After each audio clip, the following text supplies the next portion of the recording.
ছেলের গ্র্যাজুয়েশনের আনন্দে পিতা নেই, এটাই দুঃখ, বললেন ইলিয়াস আলীর স্ত্রী। দল মনোনয়ন দিলে এমপি নির্বাচন করবেন, লন্ডনের চ্যানেল এর সঙ্গে সাক্ষাৎকার। বর্তমানে বিএনপির সাবেক সাংগঠনিক সম্পাদক ও সাবেক এমপি ইলিয়াস আলীর সহধর্মিণী তাহসিনা রুশদী লুনা বলেছেন, অবাধ ও নিরপেক্ষ নির্বাচনের স্বার্থে সহায়ক সরকারের অধীনে নির্বাচন চায় বিএনপি। ওই নির্বাচনে দলীয় মনোনয়ন পেলে বিশ্বনাথ বালাগঞ্জ আসন থেকে নির্বাচন করবেন তিনি। লন্ডনে ছেলে আবরার ইলিয়াসের গ্র্যাজুয়েশন সেরিমনিতে যোগ দিতে বর্তমানে লন্ডন সফরে থাকা তাহসিনা রুশদী লুনা সোমবার চ্যানেল এস এর সঙ্গে এক সাক্ষাৎকারে এই কথা বলেন। তিনি বলেন, ছেলের গ্র্যাজুয়েশনের সেরিমনি অনুষ্ঠানে বাবা নেই, এই দুঃখ সবার মনে।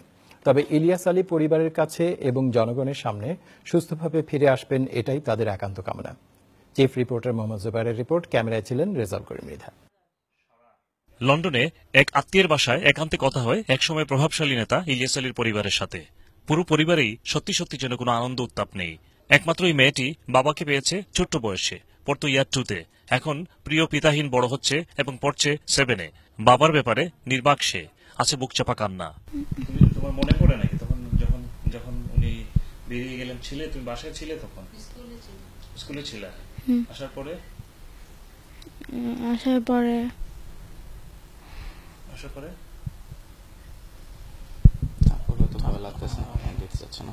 স্ত্রীর দুঃখ, তার মতো নির্জনজাত মানুষের লন্ডন আসাও বন্ধ করে দেওয়ার চেষ্টা হয়েছে। ফ্লাইট পিছিয়ে দেওয়া হয়েছে 1.5 ঘন্টা।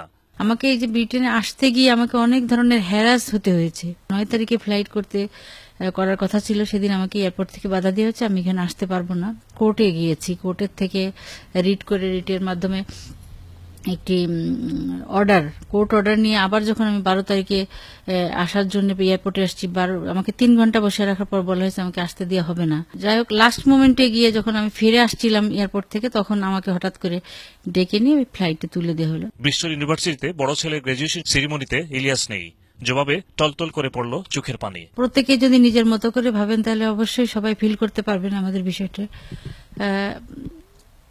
ওর বাবার একটা স্বপ্নই ছিল যে তার ছেলে ব্যারিস্টার হবে, তো সেটার একটা পার্ট আর কি। সে গ্রাজুয়েশন কমপ্লিট করেছে, তো সেক্ষেত্রে ওর বাবা থাকলে ওনার বাবাই হয়তো তারই আসার কথা। গত পরশুদিন আমি গ্রাজুয়েশন করছি LLB-তে, আর আমার আম্মা অনেক কষ্ট করার পরেও ইংল্যান্ডে আসতে পারছে অ্যাট লাস্ট, এবং আমার ফুল ফ্যামিলি আমার সাথে ছিল।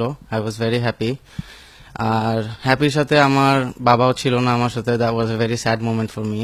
গুম হওয়ার প্রথম ধাপে একটি রিটের প্রেক্ষিতে প্রতি মাসে আপডেট দিতে হাইকোর্ট নির্দেশ দেয় পুলিশকে, কিন্তু এখন কোনোই প্রোগ্রেস রিপোর্ট নেই। হাইকোর্টে অর্ডার দিয়েছিল যে উনার খুঁজে পাওয়ার ব্যাপারে ল এনফোর্সমেন্ট জবাবদিহি করার জন্য তাদেরকে একটা, আর প্রতি মাসে মাসে তারা যে মানে এটাকে তদন্ত করছে সেটার ব্যাপারে তাদেরকে একটা রিপোর্ট দেওয়ার জন্য, আপডেট দেওয়ার জন্য। কিন্তু এটা আসলে 5-6 মাস পর্যন্ত একটা দায়সারা টাইপের একটা রিপোর্ট হয় তাদের কাছে গেছে, যেটা আমার জানা আর কি। আর এরপর থেকে আসলে কোনো রিপোর্টও না, এটা আসলে চাপা পড়ে আছে। এখন শুধু প্রবল আশা এবং সরকারের কার্যকর ভূমিকার উপর ভরসা করা ছাড়া আর কি করার আছে, হতাশার সাথে বললেন রুশদীর। তাকে কি করা হয়েছে এটা আমি জানি না জেনে এটা মন্তব্য করতে চাই না। তবে আমি এটা নিশ্চিত যে ওনার রাজনৈতিক কারণে ওনাকে গুম করা হয়েছে, এবং নাগরিক হিসাবে সরকারের কাছে আমরা আশাই করতে পারি যে কোনো ঘটনার জন্য সরকার এটাকে সুষ্ঠু তদন্ত করবে, তদন্ত করার মাধ্যমে এটাকে আসলে